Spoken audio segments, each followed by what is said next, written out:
এতিয়া আধ্যাত্মিক মাৰ্গত প্ৰশ্ন আহি পৰে, আনন্দনো আমি কিয় বিচাৰোঁ? ঠিক আছে, আমাক আনন্দ লাগে, কিন্তু আনন্দ আমি কিয় বিচাৰোঁ? গোটেই জীৱনটোত জন্মৰ আগ মুহূৰ্তৰ পৰা চাবচোন, আমি নিজৰ প্ৰথম জীৱনটো যাপন কৰোঁ নিজৰ শৰীৰৰ বাবে। পিতৃ মাতৃয়ে ক'ব পাৰে নহয় দেই, মিছা কথা, আমি নিজৰ ল'ৰা ছোৱালীৰ কাৰণে। কিন্তু সেইটো জীৱ, যি সন্তানটিয়ে জন্ম লওঁতে মাতৃসকলে গম পাব সন্তানটি জন্ম সেইটো জ্ঞান লৈ নাহে। তথাপি যেতিয়া মাতৃগৰাকীয়ে সেই সন্তানটিক স্তনপান কৰায়,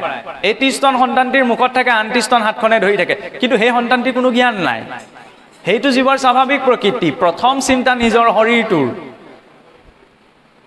আৰু শৰীৰটোৰ কাৰণে চিন্তা কৰাটোৱেতো বহুত ভাল কথা।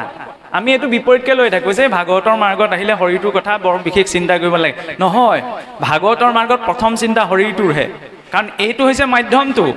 ফুটা নাৱে যিদৰে নৈখন পাৰ হ'ব নোৱাৰি, ঠিক তেনেদৰে এইটোত যদি খেলি মেলি থাকে, এইটো লৈ পেলাই আমি ভৱসাগৰো তৰিব নোৱাৰোঁ, এই ভৌতিক সাগৰখনো পাৰ কৰিব নোৱাৰোঁ, কাৰণ এইটো পোনপ্ৰথমতেতো আমি পোৱা নাই। পৃথিৱীখনত বোলে 84 লক্ষ জুনি আছে। স্থাবৰং বিঞ্চতে লক্ষ্যম জলজম নৱলক্ষ্যকম কুৰুমাঞ্চ নৱলক্ষঞ্চ দশলক্ষঞ্চ পক্ষিণঃ ত্ৰিঞ্চ লক্ষঞ্চ পশুনঞ্চ চতুৰ্লক্ষঞ্চ বানৰা ততো মনুষ্যতং প্ৰাপ্য তত কৰ্মাণি সাধয়েৎ। যে প্ৰথম স্থাবৰ অৰ্থাৎ গছ গছনি ইত্যাদিটো প্ৰাণ শক্তি থাকে। শুনিবলৈ অদ্ভুত লাগে যে গছ গছনিটো প্ৰাণ শক্তি থাকে, এইটো কেনেকৈ সম্ভৱ? সিদিনালৈকে বিজ্ঞানীও এই কথাটো স্বীকাৰ কৰা নাছিল। এই শাস্ত্ৰ ভাগৱতবিলাকে, হিন্দুৰ শাস্ত্ৰবিলাকে কি অদ্ভুত কথা কৈছে, গছ গছনিটো প্ৰাণ শক্তি আছে। কিন্তু 1922 চনত আমাৰ ভাৰতৰে এজন বিজ্ঞানী জগদীশ চন্দ্ৰ বসু, তেখেতে প্ৰমাণিত কৰি দেখুৱাইছিলে গছ গছনিটো প্ৰাণ শক্তি থাকে। আমাৰ ভাগৱতলৈ চাওক, সেই কথা অনাদিকালৰ পৰা উল্লেখ আছে যে গছ গছনিটো, কাৰণ প্ৰথম জীৱই যেতিয়া 84 লক্ষ জুনিলৈ আহে, প্ৰথম বৃক্ষ শৰীৰ, স্থাৱৰ শৰীৰ প্ৰাপ্ত কৰে, যি লৰচৰ কৰিব নোৱাৰে। স্থাবৰং বিঞ্চতে লক্ষ্যম, 20 লাখ বাৰ সেই গছ গছনিৰ বৃক্ষাদি জুনি ভ্ৰমণ কৰি অন্তিম জন্মত যেতিয়া বোলে তুলসী বৃক্ষ ৰূপত সেই জীৱই জন্ম পায়, তেতিয়া বৃক্ষ জুনিৰ পৰা তেওঁ পাছ কৰে ক'লৈ? জলজ জুনিলৈ। জলজম নৱলক্ষকম। আৰু সেই জলজ জুনিত কেইবাৰ জন্ম লাভ কৰিব? জন্ম মৃত্যু চক্ৰটোত প্ৰায় 9 লাখ বাৰ ভ্ৰমণ কৰাৰ পাছত সংস্কাৰিত হৈ হৈ কাপোৰ যেনেকৈ আমি টুকুচি টুকুচি ধুওঁ, যিমানে টুকুচি টুকুচি ধুওঁ সিমানে তাৰ পৰা মলিবিলাক আঁতৰি যায়। গতিকে এই জুনিসমূহ পাৰ কৰি আমিও নিজকে ধুই আহিছোঁ, ধুই ধুইহে মনুষ্য শৰীৰটো পোৱা গৈছে। প্ৰথম স্থাৱৰ জুনি, তাৰ পৰা জলজ জুনি, জলজম নৱলক্ষকম, জলজ জুনিত 9 লাখ বাৰ। আৰু সেই জলজুনিত যেতিয়া শংখজুনি প্ৰাপ্ত কৰে, তেতিয়া সেই জলজুনিৰ পৰা জীৱৰ উত্তীৰ্ণ হয় স্থলচৰলৈ। কুৰুমাঞ্চ নৱলক্ষঞ্চ, উভচৰ ৰূপত 9 লাখ বাৰ জন্ম মৃত্যু চক্ৰ ভ্ৰমণ কৰাৰ পিছত যেতিয়া কুৰ্ম শৰীৰ প্ৰাপ্ত কৰে, তেতিয়া সেই জীৱ উত্তীৰ্ণ হয় পক্ষীজুনিলৈ। ত্ৰিঞ্চ দশলক্ষঞ্চ পক্ষিণঃ, 10 লাখ বাৰ সেই পক্ষীজুনি যেতিয়া ভ্ৰমণ কৰি কৰি যেতিয়া ময়ূৰ পক্ষীৰ শৰীৰ প্ৰাপ্ত কৰে, তেতিয়া সেই পক্ষীকুলৰ পৰা সেই জীৱৰ উত্তীৰ্ণ হয় ক'লৈ? পশুজুনিলৈ। পশু শৰীৰত 10 লাখ বাৰ, 30 লক্ষঞ্চ পশুনঞ্চ, 30 লাখ বাৰ পশু শৰীৰত। আৰু সেই পশু শৰীৰ অতিক্ৰম কৰি কৰি যেতিয়া গো শৰীৰ প্ৰাপ্ত কৰে, অৰ্থাৎ গৰুৰ শৰীৰ, সেইকাৰণে আমাৰ সনাতন সংস্কৃতিত গৰুক বা গোক মাতা বুলি কোৱা হয়। গাৱো বিশ্বস্য মাতৰঃ। সেই গৰুজনীয়ে যেতিয়া স্বাভাৱিক মৃত্যু প্ৰাপ্ত কৰে, তেতিয়াহ'লে সেই গাইজনীত থকা জীৱাত্মা উত্তীৰ্ণ হয় মনুষ্য শৰীৰলৈ। ততো মনুষ্যতং প্ৰাপ্য, তাৰ পিছত মনুষ্য শৰীৰ পোৱা যায়। সেইবাবে ভাগৱতে চিঞৰি চিঞৰি কৈ আছে যে মনুষ্য শৰীৰ বহুত দুৰ্লভ। কিন্তু কিছুসকলে ভাবে আজিকালি মানুহ হোৱাতকৈ কাৰোবাৰ ঘৰ পোহনীয়া জন্তু এটা হোৱাহেঁতেনেই ভাল আছিলে, নহয় জানো? গাড়ীত আপোনাৰ ডিঙিটো উলিয়াই গ'লেহেঁতেন, সময়ত গোটেই খোৱা বোৱা ব্যৱস্থা গৃহস্থই কৰিলেহেঁতেন, কিহৰ চিন্তা? আজিকালি মানুহ হৈ যিমান চিন্তা কৰিব লাগিছে, কিন্তু সেইটো কিয় তেওঁ ভাবিবলগীয়া হৈছে? জীৱনৰ পৰিস্থিতিয়ে চাগে তেওঁক সেইটো ক'বলৈ বাধ্য কৰাইছে। কিন্তু চাবচোন, কেতিয়াবা আপুনি গাঁৱে মূৰে ওলাই গ'লে চাবচোন, নামঘৰত যেতিয়া আপোনাৰ দবা শংখ বজায় বা সন্ধ্যা লাগিলে দবাটো কোবায় বা তালযোৰ শব্দ শুনে, তেতিয়া চাবচোন কিছুমান কুকুৰ মেকুৰীয়ে যে চিঞৰে। সেই কুকুৰ মেকুৰীবিলাক কোন বাৰু? ভাগৱত ভাষ্যত বৰ সুন্দৰ কথা এটা লিখা হৈছে। শ্ৰীধৰ স্বামীয়ে যেতিয়া ভাগৱতৰ ভাষ্য লিখিছিল, তেতিয়া এই কথাটো তাত উল্লেখ কৰিছে যে ভগৱন্তৰ নাম শুনিলে, হৰিধ্বনি শুনিলে বা ভগৱন্তৰ নাম কীৰ্তনত ব্যৱহাৰ হোৱা দেৱবাদ্যৰ শব্দ শুনিলে যিবিলাক জন্তুৱেও চিঞৰে, সেইবিলাক জন্তু নাছিল আগৰ জনমত, মহান মহান জ্ঞানী পণ্ডিত আছিল। কিন্তু সঠিক সময়ত তেওঁ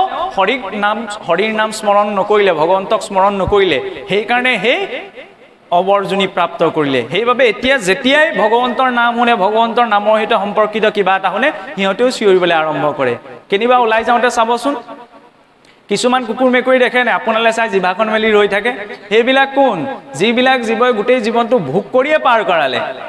সেইবিলাক জীৱ সেই পথত ঘূৰি ফুৰা এই কুকুৰ মেকুৰী জন্ম লাভ কৰে এইবিলাক আমি কোৱা কথা নহয় শাস্ত্ৰই কোৱা কথা শাস্ত্ৰ মানে কি শাসনাত্ৰায়তি ইতি শাস্ত্ৰ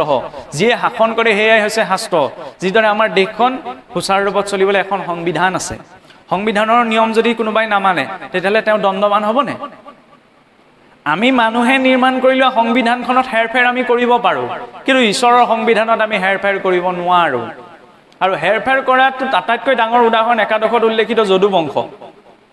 ধেমালি কথা নে ঈশ্বৰে নিজৰ বংশধৰসকল কিয় ধ্বংস হ'বলগীয়া হ'ল সেই ঋষিসকলক অপমান কৰাৰ বাবে ভগৱন্তই ভাবিব পাৰিলেহেঁতেন নে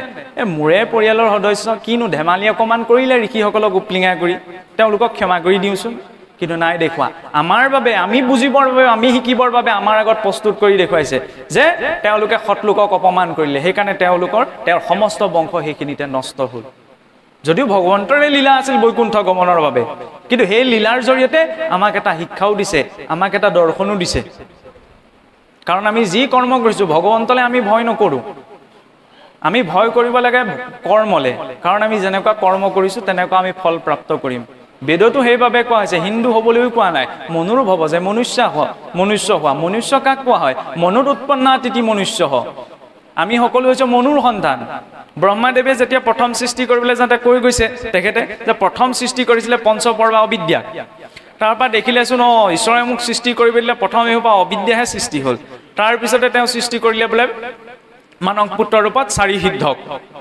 চাৰি সিদ্ধৰ পাছতে নাৰদদেৱৰ পাছতে 9জন প্ৰজাপতিক সৃষ্টি কৰিলে ভৃগু পুলহ পুলস্ত অত্ৰি অংগিৰা কে প্ৰমুখ্য কৰি ক্ৰতু ইত্যাদি 9জন প্ৰজাপতি সেই 9জন প্ৰজাপতি সৃষ্টি কৰাৰ পাছতো ব্ৰহ্মাদেৱে দেখিলে যে সৃষ্টি নাবাহেচোন তেতিয়া তেওঁ মনলৈ এইটো আহিলে যে মই পুৰুষ তত্ত্বহে সৃষ্টি কৰিলোঁ স্ত্ৰী তত্ত্বটো মোৰ সংসাৰত স্থান দিয়েই নাই পুৰুষ আৰু স্ত্ৰী যেতিয়ালৈকে এক নহয় তেতিয়ালৈকেতো সংসাৰ বৃদ্ধি সম্ভৱ নহয় তেতিয়া বোলে ব্ৰহ্মাদেৱে নিজৰ আত্মযোগৰ শক্তিৰে নিজৰ শৰীৰটোক দুটাৰ ৰূপত ভাগ কৰিলে প্ৰথম অংশইদি সু অংশইদি সেইকাৰণে চাবচোন আমি শিৱক অৰ্ধনাৰীশ্বৰ বুলি যে কওঁ যে শিৱৰ বোলে আধা অংগ পুৰুষৰ আধা অংগ বোলে নাৰীৰ বা স্ত্ৰীৰ সেইকাৰণে শিৱ বোলে অৰ্ধনাৰীশ্বৰ তাৰ লগতেতো আমি এইটোও কওঁ যে যত জীৱ তত শিৱ আৰু শৱ দুটাৰ মাজত পাৰ্থক্যটো কি আছে বাৰু হস্ৰইকাৰডাল নহয়নে আমি যাৰ পৰিচয় দি আছোঁ এইটো হৈছে শৱ এই শৰীৰটো হৈছে হ'ব নহয় জানো আমি আত্মাৰটো পৰিচয় দিয়া নাই কিন্তু আত্মা ইয়াত বিদ্যমান হৈ আছে কাৰণে শৰীৰটো চৈতন্য হৈ আছে এই জীৱতত্বৰ দেহত থকা জীৱতত্বই যিদিনা সেই চৈতন্য তত্ত্বক জানিব পাৰিব তেতিয়া এই জীৱগুচি শিৱ হ'ব সেই হস্ৰইকাৰডালে চৈতন্য শক্তিক বুজাইছে আৰু সেই শিৱ হৈছে অৰ্ধনাৰীশ্বৰ কিদৰে বোলে অৰ্ধ অংগ পুৰুষৰ অৰ্ধ অংগ নাৰী কেনেকৈ সম্ভৱ যেতিয়া মাতৃগৰ্ভত জীৱদেহ সৃষ্টি হয় 23ডাল ক্ৰমোজম আহে পিতৃৰ পৰা 23ডাল ক্ৰমোজম আহে মাতৃৰ পৰা তেনেদৰে 46ডাল ক্ৰমোজম লগ লাগি জীৱদেহটোৰ বংশগতিটো সৃষ্টি হয় গতিকে পুৰুষ তত্ত্ব বা আমি লিংগদেহ ভিত্তিকহে এইটো পুৰুষৰ শৰীৰ পোৱা গৈছে কিন্তু প্ৰকৃততে এই সমস্ত প্ৰকৃতিৰ পৰা উৎপন্ন হোৱাৰ বাবে সকলো প্ৰকৃতি উৎপন্ন হোৱাৰ বাবে সেইবাবে চাওঁচোন আমাৰ বৈষ্ণৱসকলে ভগৱন্তৰ দেৱকৰ্ম কৰিবলৈ যাওঁতে নৈবেদ্যৰ ঠগীখন সজাবলৈ যাওঁতে মূৰত উৰণিখন লৈ লয় কিয় উৰণিখনে প্ৰকৃতি স্বৰূপা হোৱাক বুজায় ইমান সূক্ষ্ম দৰ্শন আছে বৈষ্ণৱ দৰ্শনত একমাত্ৰ পুৰুষ এজনকহে জ্ঞান কৰা হয় সেইজন হৈছে ঈশ্বৰ কৃষ্ণ আৰু তেওঁক ভজিবলৈ হ'লে আমি তেওঁৰ দাস্য ভাৱত প্ৰকৃতি স্বৰূপা হৈ ভজিব লাগিব সেই দৰ্শনটো আমাৰ আছে আৰু তেতিয়া পুৰুষ অংশৰ পৰা প্ৰথম সৃষ্টি কৰিলে স্বয়ম্ভুৱ মনুক সেই স্বয়ম্ভুৱ মনু হৈছে মনুষ্যৰ আদি পিতা আৰু স্বয়ম্ভুৱ মনুৰ লগতে দেৱী শতৰূপা এইখিনি কথা আমাৰ ল'ৰা ছোৱালীয়ে জানেনে ৰোমিঅ' জুলিয়েটৰ নাম আমাৰ ল'ৰা ছোৱালীয়ে শুনিব পাৰে কিন্তু স্বয়ম্ভুৱ মনুৰ কথা শুনা নাই এইবিলাক বহুত দুৰ্ভাগ্যৰ কথা কোন অভিনেতাই ক'ত গৈ কি কৰিছে সেইবিলাক আমাৰ নিউজ চেনেলবিলাকত একদম ৰঙা আখৰে দেখুওৱা হয় নহয়নে কোনে কাক বিয়া পাতিলে ক'লৈ ফুৰিবলৈ গৈছে আনকি আমি নিজৰ আপুনি মই এনেকুৱা এটা দুৰ্লভ জীৱন প্ৰাপ্ত কৰিছোঁ যে প্ৰতিটো ছেকেণ্ড ইয়াত বহি থকা প্ৰতিটো ছেকেণ্ড জীৱনৰ পৰা কাট খাই গৈ আছে দিনটোত 1.5 লাখতকৈ অধিক মানুহ মৰে কিন্তু আপুনি মই আজি দিনটো যে পালোঁ কম ডাঙৰ কথা নে কিন্তু সেইটো জীৱন কোনে ক'ত ফুৰিবলৈ গৈছে কোনে ক'ত কি কৈছে আমি নিজৰ জীৱনটো ইমান প্ৰদৰ্শনী কৰি পেলালোঁ ক'ৰবালৈ গৈ পেলাই যদি ঈশ্বৰত চাকি গছো দিছোঁ সেই গছো চেল্ফি মাৰি কিছুসকলে দিয়ে আজি আমুকলৈ গৈ চাকি গছ দিলোঁ ইমান জীৱনটো প্ৰদৰ্শনী কৰাৰ প্ৰয়োজন নাই জীৱনটো প্ৰদৰ্শনৰ বস্তু নহয় ঘৰত কোনোবা এজন মৃত হৈছে হেতু কথা সামাজিক মাধ্যমত জনোৱাৰ জৰিয়তে সকলোৱে গম পাব হেতু বেলেগ কথা কিন্তু প্ৰদৰ্শনীৰ ৰূপত তাক উপস্থাপন কৰিব নালাগে যেনেকৈ পজ দি আমাৰ ফটো মৰা হয় নহয় জানো কিছুমান বস্তু নিজৰ আন্তৰিক অনুভৱৰ বাবে উঠব লাগে আধুনিক যুগ এইটো কোৱা নহয় যে আমি জীৱনৰ কেনেবাকে তেওঁ গা ধুবলৈ গৈছে হেতু তেওঁ দেখুৱাব কিবা এটা খাবলৈ গৈছে কৰবাত হেতু তেওঁ দেখুৱাব নিজৰ মাজতটো কিছুমান বস্তু ৰাখিব লাগিব আমি সেই মেন্টালিটিটো আঁতৰাব লাগিব আৰু এই মেন্টালিটিটো কেতিয়া আঁতৰাম যেতিয়া আমি নিজৰ সমাজ সংস্কৃতিখিনি ধৰি ৰাখিব পাৰিম ভাগ দিয়কচোন আমি নিজৰ মাটি ভেটি ৰক্ষাৰ কথা বাদেই দিছোঁ আমি সেইটো সংস্কৃতিত ডাঙৰ দীঘল হোৱা কাৰণ আমাৰ পূৰ্বপুৰুষৰ পৰম্পৰা আজিৰ পৰা 2000 বছৰ 1400 বছৰ আগত আৰম্ভণি নহয় স্বয়ং নাৰায়ণৰ পৰা চলিছে আমাৰ গুৰু পৰম্পৰা বা আপুনি মই যিটো সংস্কৃতিত ডাঙৰ দীঘল হৈছোঁ গীতা ভাগৱত আজি হাৰ্ভাৰ্ড কেম্ব্ৰিজৰ দৰে বিশ্বৰ প্ৰসিদ্ধ ইউনিভাৰ্চিটিবিলাকত গীতাখন কম্পালসৰি কোৰ্ছ হিচাপত পঢ়োৱা হৈছে আমাৰ ল'ৰা ছোৱালীয়ে গীতাখন কোনোবাইনো হাতত তুলি দিয়েনে সকলোকে আমি ক'ব নোৱাৰোঁ কিন্তু হাতত তুলি দিয়াৰ প্ৰয়োজন যিদৰে আমি কওঁ যে বোপাইটো মেট্ৰিকটো ভালকৈ পাছ কৰ ভাল মোবাইল এটা কিনি দিম সেইটো ভুল কথা নহয় যুগৰ সাপেক্ষে দিবও লাগিব নহয় জানো বা বাইক এখন কিনি দিম সেই অফাৰটো দিয়া ভুল নহয় কিন্তু তাৰ লগতে তাত ইউজ কৰা মেনুৱেলখনোতো দিব লাগিব মোবাইলটো দিলোঁ কিন্তু যদি কেনেদৰে কোনখিনি সময়ত ব্যৱহাৰৰ কথা নাজানো